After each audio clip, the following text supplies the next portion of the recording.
अर्धवार्षिक परीक्षा 2023-24 साथियों कक्षा 8 के लिए विज्ञान का एक और पेपर आ चुका है जो कि इस वीडियो में मैं आपको पूरा बताने वाला हूं, तो आपको वीडियो एंड तक जरूर देख लेना है।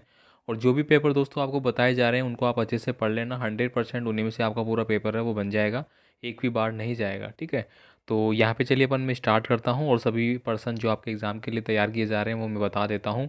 कौन सा पर्सन आपको पढ़ना है, याद करना है, कौन सा नहीं करना है, ये भी मैं साथ साथ बताऊँगा आपको। तो चलिए स्टार्ट करते हैं। स्टार्ट करने से पहले आपसे रिक्वेस्ट ज़रूर होगी साथियों, अगर चैनल को आपने सब्सक्राइब नहीं किया है तो सब्सक्राइब फटाफट से कर लीजिए मेरे भाइयों। और साथ ही साथ मैं आपको बता दूं कि टेलीग्राम ग्रुप को अगर किसी ने ज्वाइन नहीं किया है तो ज्वाइन कर लेना। मैंने व्हाट्सअप पे भी वो अपडेट कर दिया था कि इस टेलीग्राम को ज्वाइन कर लेना। वहाँ पे मैं पेपर की PDF फाइलें और जो फ़ोटोज़ है वो सारी मैं अपलोड कर रहा हूँ जो आ रही है। ठीक है, तो उसको ज़रूर कर लेना भाई। टेलीग्राम भी आप बना लीजिए अगर आपने नहीं बना रखा है तो चलिए यहाँ पे स्टार्ट करते हैं। अपन पहला क्वेश्चन हम देखेंगे यहाँ पे, विभिन्न अंतराल पर खेत में जल देना कहलाता है। तो दोस्तों विभिन्न अंतराल पे अगर हम खेत में जल देते हैं तो उसको अपन सिंचाई करना बोलते हैं। तो ऑप्शन नंबर ए है वो मेरा सही आंसर हो जाता है। यहाँ पे देखिए दोस्तों, निम्न में से स्त्री में जो हार्मोन पाया जाता है उसका नाम आपको बताना होगा। एस्ट्रोजन, टेस्टोस्टेरोन, थायरोक्सिन और इंसुलिन। तो ये प्रश्न दोस्तों आपके लिए ईजी भी है और थोड़ा सा समझने में दिक्कत भी हो सकती है। अगर मैं बड़े लेवल पे जाता हूँ तो एस्ट्रोजन हार्मोन्स है वो स्त्री और पुरुष दोनों में पाया जाता है। अब यहाँ पे टेस्टोस्टेरोन जो हार्मोन है वो यहाँ पे फंस जाता है। तो मैं चाहता हूँ कि इसका आंसर आप कमेंट करके मुझे ज़रूर बताएंगे। जिसको भी आता है तो जल्दी से फटाफट से कमेंट कर दीजिए मेरे भाइयों। यहाँ पे देखिए अगला क्वेश्चन आता है हमारा। एक समान कोशिकाओं का समूह है जो विशिष्ट कार्य करता है कहलाता है। अब देखिए कोई विशिष्ट कार्य करता है मतलब कोई अलग ही कार्य कर रहा है वो। तो यहाँ पे देखिए उत्तक दिया गया है, कोशिका दी गई है, अंग दिया गया है और सजीव दिया गया है। तो यहाँ पे दोस्तों एक समान कोशिकाओं का समूह है, यहाँ पे समूह बोला गया है। देखिए हमारा जो शरीर है वो एक कोशिका से बना है। ठीक है, यानी कि सबसे पहले एक कोशिका मतलब जो इनको अपन बोलते हैं शुक्राणु वगैरह, ठीक, अंडाणु वगैरह, उनसे हमारी स्टार्ट होती है, फिर धीरे धीरे बढ़ता जाता है। ठीक है, यूट्यूब पे आप देखना कि बच्चे का निर्माण कैसा होता है, आपको समझ में आएगा। अब यहाँ पे दोस्तों इसके अलावा जो हाइड्रा होता है उसमें भी एक कोशिकीय जीव होता है, अमीबा वगैरह। अब यहाँ पे पूछा जा रहा है कि समान कोशिकाओं का समूह जो विशिष्ट कार्य करता है वो हमें बताना होगा। ठीक है, तो इसका भी मैं चाहता हूँ कि आप आंसर मुझे कमेंट करेंगे भाई। अब आप सोच रहे हैं कि सर आप तो बता नहीं रहे। दोस्तों आपने अभी तक तैयारी क्या की है, थोड़ा सा तो कुछ तो पढ़ा होगा यार, इसलिए मैं बीच बीच में छोड़ता हूँ आपके लिए। अब यहाँ पे देखिए विशिष्ट प्लास्टिक जिस पर तेल और जल चिपकता नहीं है वो कौन सा हो जाएगा यहाँ पे। ठीक है, तो दोस्तों PVC पाइप आपने देखे थे। ठीक है, यानी कि आपने देखा होगा कि जो पाइप हम यूज़ करते हैं यानी कि पानी की चढ़ाने के लिए मोटर वगैरह में अपन लगाते हैं, PVC के जो वाइट कलर के पाइप आते हैं उन पे दोस्तों अगर आप तेल डालेंगे तो वो चिपकेगा नहीं, वो रिपट के मतलब नीचे आ जाता है, पानी भी नहीं चिपकता है। ठीक है, यहाँ पर देखिए निम्न में से कौन सा जीवाश्म ईंधन है। ठीक है, तो यहाँ पे जीवाश्म ईंधन की मैं बात करूँ तो कोयला, पेट्रोल, प्राकृतिक गैस सभी हो जाते हैं। मेरा ऑप्शन नंबर डी। और पिछली बार जो वार्षिक परीक्षा थी उसमें प्रश्न टॉप नंबर पे आया था, मतलब पहला ही प्रश्न ये था। अब यहाँ पे देख लीजिए, अगले में बात करूँगा यहाँ पे, क्षतिग्रस्त बीज जल की सतह पर तैरने लगते हैं। पिछले वीडियो में दोस्तों मैंने बताया था, तो आप देख सकते हैं बहुत सारे पर्सन आपके जो पेपर सेटअप बनाए जा रहे हैं उनमें आपको सिमिलर मिल जाएंगे। इसलिए दोस्तों आपको जितने भी पेपर बता रहा हूँ 3-4 पढ़ लेना, एक भी गलत नहीं होगा। हेजा है वो किसके द्वारा होता है। अब देखिए यहाँ पे आपने कीटाणु के बारे में पढ़ा होगा, जीवाणु के बारे में पढ़ा होगा। तो हेजा है, आपने देखा होगा कि कई बार अपन बोलते हैं ना खरबूजा तरबूज जो खा लेते हैं और फिर गर्म वाला खा लेते हैं तो फिर कहते हैं कि यार मेरा तो हेजा हो गया। ठीक है, तो दोस्तों यहाँ पे बताना है कि जो ये हो हेजा है वो कीटाणु के द्वारा होता है या फिर जीवाणु से होता है। ठीक है, तो ये जीवाणु जनित रोग हो जाता है मेरा। यहाँ पे देखिए नायलॉन एक निर्मित रेशा है। तो दोस्तों मानव द्वारा निर्मित है या प्रकृति द्वारा निर्मित है। तो नायलॉन 66 के बारे में आपने पढ़ा होगा जो कि मानव के द्वारा निर्मित रेशा है। आयरन जल से अभिक्रिया करता है। तो दोस्तों आयरन जल से अम्लीय अभिक्रिया करता है। ठीक है, अम्लीय अभिक्रिया करेगा तो ही उसका क्या होगा, संसरण होता है। ठीक है, तो आपने देखा होगा कि ये प्रश्न भी आपके है कि ताजमहल है उसका जो पत्थर है संगमरमर का वो गल रहा है, वो अम्लीयता के कारण ही क्या हो रहा है, उसका रंग बदल रहा है।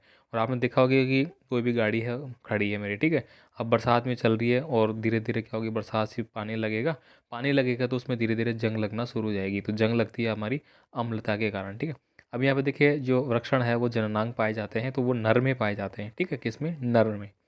आगे देखिए यहाँ पे थायराइड ग्रंथि कहाँ पाई जाती है। देखिए थायराइड ग्रंथि है वो हमारी जो गलकंड है, मतलब जो मेरा गला वगैरह होता है उसके नीचे हिस्से में पाई जाती है।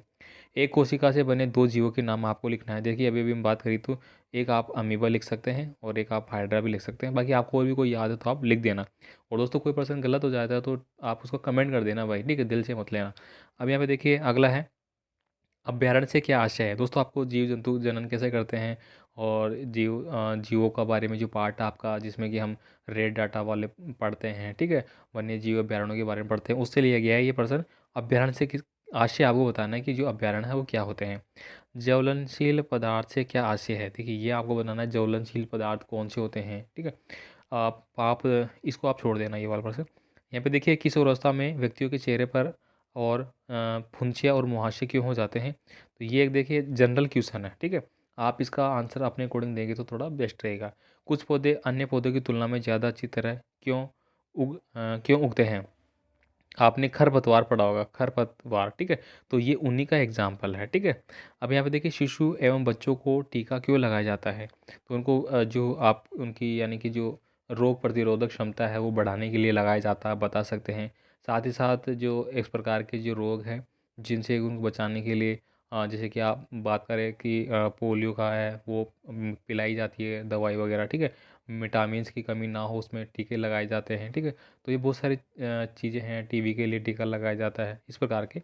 अब यहाँ पे देखिए दहन क्रिया से कौन से पदार्थ ज्वाला प्रदान करते हैं। देखिए इसका भी मैंने पिछली वीडियो में आपको पूरा बताया था कि आपको ज्वाला वाला चित्र है वो बनाना होगा, ठीक है, और उसके बारे में समझाना होगा। तो ये उससे रिलेटेड है, इसको छोड़ देना आप भाई, ठीक है, हाथी चूहे वाला। अब यहाँ पे देखिए किशोर अवस्था में किस प्रकार का आहार आवश्यक है। तो दोस्तों जो संतुलित आहार इसको अपन बोलते हैं, कौन सा, संतुलित आहार। संतुलित आहार जिसमें कि हमारा प्रोटीन भी आता है, ठीक है, वसा भी आ जाती है, कार्बोहाइड्रेट भी आ जाता है, विटामिन्स भी आ जाते हैं, ठीक है। ये सारी चीज़ें उसमें शामिल होना चाहिए, जिसमें कि फल फूल भी आते हैं मेरे, और अंडा वगैरह भी आता है, मछली वगैरह भी आते हैं, ठीक है। ये सारी चीज़ उसमें शामिल होती है। पर्यावरण को स्वच्छ रखने में सूक्ष्मजीवी कैसे उपयोग है।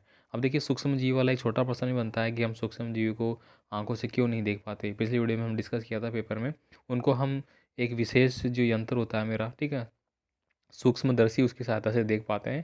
तो यहाँ पे आपको उसको थोड़ा एक्सप्लेन करना पड़ेगा कि पर्यावरण को स्वच्छ रखने में सूक्ष्मजीव कैसे सहयोग करते हैं।